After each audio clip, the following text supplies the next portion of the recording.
네, 새누리당 일각에서 대통령 탄핵을 주장하기 시작했습니다. 촛불 민심을 반영하는 유일한 방법이라고 말합니다. 국민들의 거리에서 요구인 하야 이것을 받아들인다면 그에 따른 또 다른 더 큰 혼란이 올 수 있기 때문에 헌법 절차에 따라서 할 수 있는 길은 이 탄핵밖에 없다 하는.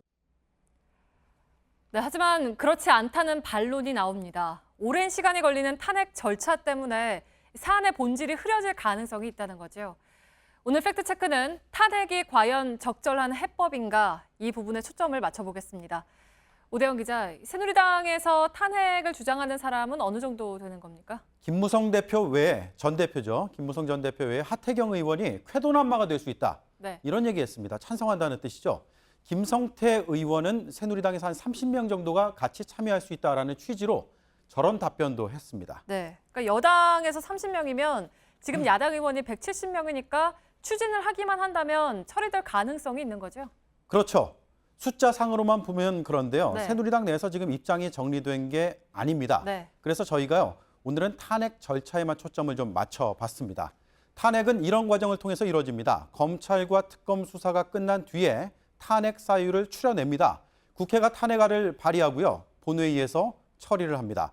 통과가 되면 박근혜 대통령 직무는 정지가 됩니다. 국무총리가 권한을 이어받게 되죠. 네. 그러니까 여기까지가 국회가 하는 일이고 이게 끝이 아니잖아요. 이 다음에 헌법재판소가 심판을 하지 않습니까? 그렇습니다. 헌법재판소가 탄핵을 확정하게 되고 그렇게 된다면 박근혜 대통령은 대통령으로서의 지위를 모두 잃게 됩니다. 네. 역시나 직무는 총리가 대신합니다. 그리고 60일 안에 후임 대통령을 뽑는데 그런데 곳곳에 문제가 보입니다. 가장 먼저요. 권한대행입니다. 1번 단계 한번 보시죠. 과도내각을 미리 구성하지 않는다면 국정을 대행하는 건 다름 아닌 황교안 총리가 됩니다. 네. 그러니까 탄핵을 당한 정권의 총리가 내년 대선 전까지 국정을 운영하는 아주 아이러니한 상황이 발생할 수 있는 것이죠. 지금 그 내각이 국민의 신방을 완전히 상실한 내각이고 탄핵을 한다고 해도 책임 총리가 새로 들어서는 상황에서 탄핵이 추진되게 할 수 있는 방도가 있으면 가장 좋겠습니다만은. 네, 주말 촛불의 민심은 이런 게 아니잖아요. 박근혜 대통령뿐만 아니라 현 정권에 몸담은 인사들의 정치적 책임까지도 물어야 한다는 거 아니겠습니까? 맞습니다. 그런데요. 극단의 경우, 아주 극단의 경우에는 황교안 총리가 내년 대선의 선거 관리 업무까지도 할 수 있다. 이런 우려까지 나오고 네. 있습니다. 문제가 이게 다가 아닙니다. 2번 단계 한번 보시죠. 헌법재판소의 심판 과정에서 탄핵소추위원을 이거 누가 맡느냐라는 건데요. 다름 아닌 권성동 새누리당 의원입니다. 국회 법사위원장이기 때문인데요. 탄핵소추위원은 탄핵심판 과정에서 일종의 검사의 역할을 하게 됩니다. 박근혜 대통령과 맞서는 위치죠. 2004년에 노무현 전 대통령 탄핵심판 때는 7차례 변론이 있었는데 당시에 김기춘 한나라당 의원이 이 역할을 맡았습니다. 네.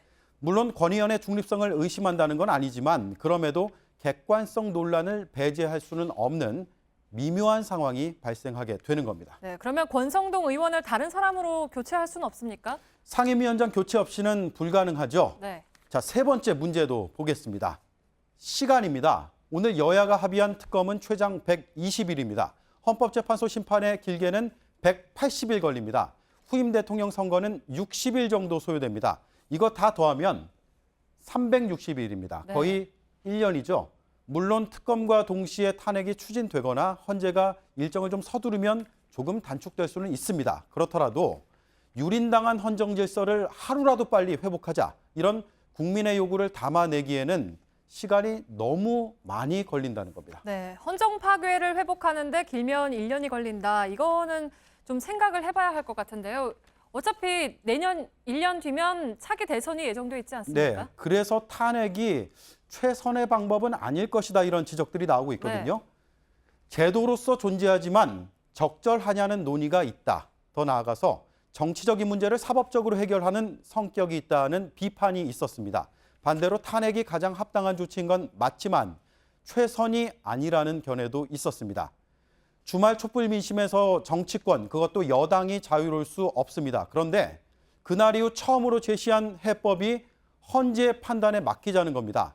적절하다고 볼 수만은 없다는 비판이 제기되고 있습니다. 네, 탄핵이 물론 하나의 수단이 되긴 할 테지만 그 전에 여러 가지 생각해봐야 할 부분들이 많은 것 같습니다. 팩트체크 오대영 기자였습니다.